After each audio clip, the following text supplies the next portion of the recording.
And so Thomas Massie has stood alone all of these years. He's made zero headway in stopping aid to Israel or in even changing minds about Israel. But he has persisted in his lonely, principled campaign against foreign aid. And so because of that, Trump colluded with three of his donors, including his biggest, Mary Madelson, to destroy Thomas Massie and to end his career in Congress by beating him in the Republican primary in the 4th District of Kentucky, a place we can bet Mary Madelson has never been to and could not find on a map, and in which she has no real interests. And that makes you wonder, well, why would she and her fellow neocon billionaires spend tens of millions of dollars to kick Thomas Massie out of the Congress? And of course, because Israel. That's it. Thomas Massie is out, as you all probably know by now. He's not officially out yet. He lost the primary for his congressional seat in Kentucky. He's held that seat for something crazy. Like, it's either like 12 consecutive terms or years or something like that. Every term is 2 years, for those of you who don't know, in Congress, in the House of Representatives, that is. And he lost his primary. So that means that the, quite literally, Israel lobby purchased. He is a slave. He is a dog, this man that just defeated Thomas Massie. He's literally, like a product you could go buy at Costco or something. They just literally said, okay, we want that one, former Navy SEAL. We're going to give him $35 billion, and we're going to buy this congressional seat with him as our conduit. $35 billion. Or for 35 million, right? 35 million, sorry. 35 billion. $35 million. I remember in the 2018 congressional elections, I remember that, like, Orange County, California, where I lived, was like the most contested elections in the country. And Orange County was dependent upon which way, the general consensus of the country was going to be going for Congress. If Orange County went blue, then the rest of the country was going to see like a blue wave. If it did not go blue and it stayed conservative, Republican, red, then, and it's a historically, very conservative set of congressional districts in Orange County. It's like the most historically Republican districts in all of California. Then the rest of the country was going to say Republican. And Orange County went blue that year. The Democrats won, I think all, if not all, it was like all but one of the seats in Orange County in the congressional races.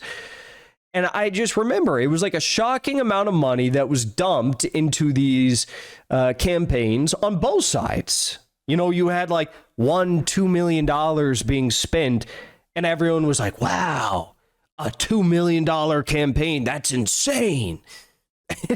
Fast forward, 8 years, and we've got a $35 million primary campaign.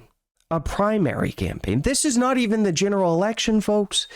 This is a primary campaign to make sure that Thomas Massie did not advance as the Republican nominee for that congressional district in Kentucky.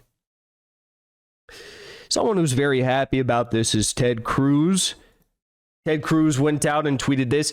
After losing the 5th time in a row, referring to Tucker's endorsement, I presume, of Thomas Massie, Tucker dishonestly calls President Trump the Israel lobby.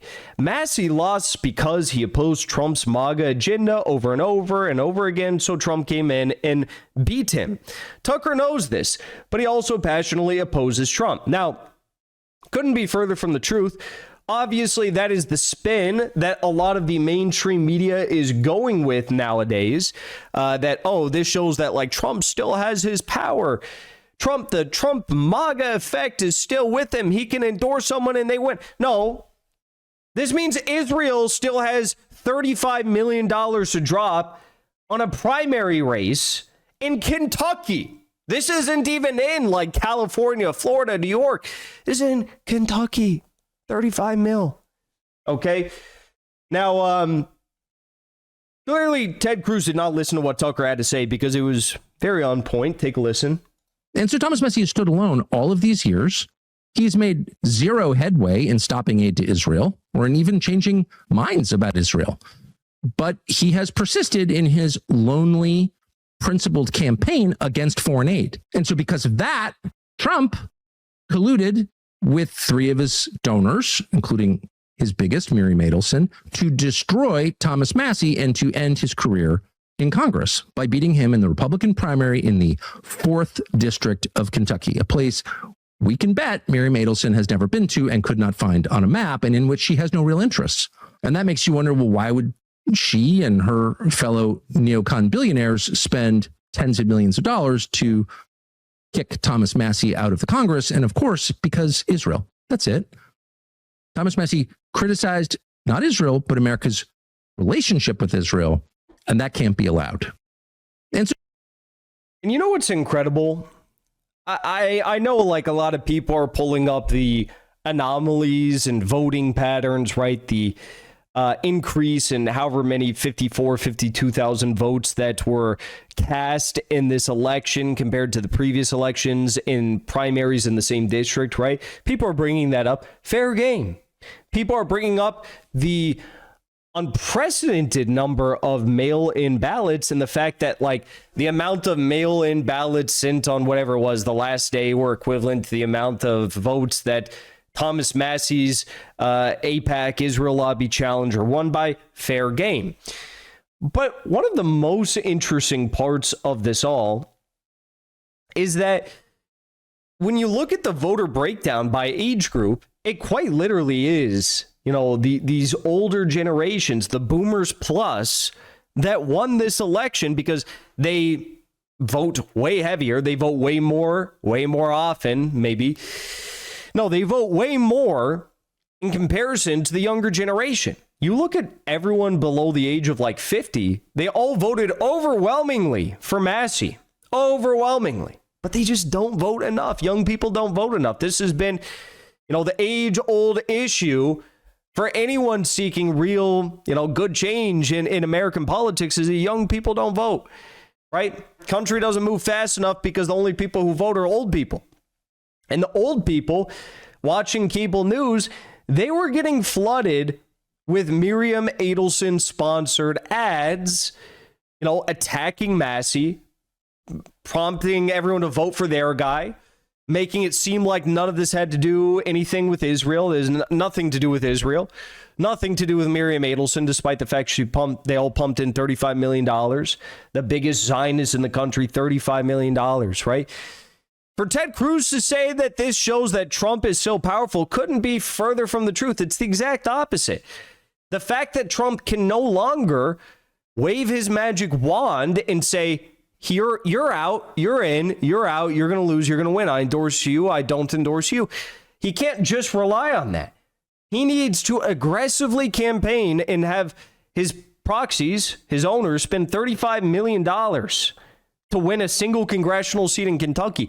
That shows he's weak, immensely weak. His Truth Social posts, Twitter posts, he's trying everything. It doesn't work anymore. No one's buying it. That's why they had to buy it. They literally had to buy the election seat. So anyways, Ted Cruz then went out on Fox News. He had this to say. Yeah, look, Sean, that's clearly right. If you vote no 100% of the time, that's a problem. If you vote with the Democrats almost 100% of the time, that's a problem. You know, we've got exceptionally slim majorities in the House and Senate. I will say in the past year, with President Trump in the White House, with the Republican Senate, with the Republican House, we have accomplished more in the past year than in any year since you and I have been alive. And I have no time for people that just say, no, I don't want to do anything. For Israel. The stakes are too high. We're not. For Israel. Screwing around. This is not a game. If you want to just criticize everything, go write an op-ed online. Go write a blog online. But if you're going to take a congressional seat, if you're going to have a vote, particularly if we had a 250 vote majority in the House, fine, you could vote no, it doesn't matter. But with the excruciatingly narrow vote, we can't mess around with this. We've got to deliver real results. For Israel. And the message that I had to my colleagues over and over again, the message, look, I've spent a decade as President Trump's strongest ally in the Senate. And I'm focused on working with the president to deliver real results. For Israel? And if you're not focused on that, that's a real problem. For Israel. Anyways, Thomas Massie responded this, and he said, I proudly stood in the way of your AI data center amendment to the big, beautiful bill that would have given those companies immunity from the law. In fact, Marjorie Taylor Greene and I got it stripped from the bill. Did your big tech cronies still let you cash their checks after you failed? That's the other thing I love about this guy. He's got a million and one ways to slap idiots like Ted Cruz over the head. You know, doesn't even have to be about Epstein or Israel or any of this stuff. You know, they're all corrupt. Every single bone in their body's corrupt. You know, if they could grow one single more cell in their body, you know, to sell off to some corporate giant, some transnational corporation, some lobby interests, right? They would do it. They would do it. If they could grow a sixth finger to sell to Miriam Adelson, say, oh, I'll be able to write my tweets in support of Israel faster, they would do it. Thomas Massie, we have lost a really great congressman. I don't know what to say. It is sad, not surprising. It shows Trump's weak. And well, I'm not going to sit here and act like, oh, you know, this actually means we won. You know, I'm not one of those people. We lost. That actually means we won, guys. The silver lining is so big that we actually took a dub. No, we did not take a W. We did not. America took an L. That congressional district. I had no idea Jeffrey Epstein was so damn popular in Kentucky's 4th congressional district. But I guess different strokes, different folks. Before you leave, I want to say thank you for the support, because after 2 years of being banned, we are finally back home on YouTube. So be sure to subscribe to our channel and also join as a member on our channel using the link at the top of the description. I rely on the generous support of viewers like yourself to get the truth out to as many people as possible. You can also support the show on Locals or Give Sin Go. The mainstream media and the powers that be are never going to stop attacking us for bringing the truth to as many people as we do. Thank you so much for your support.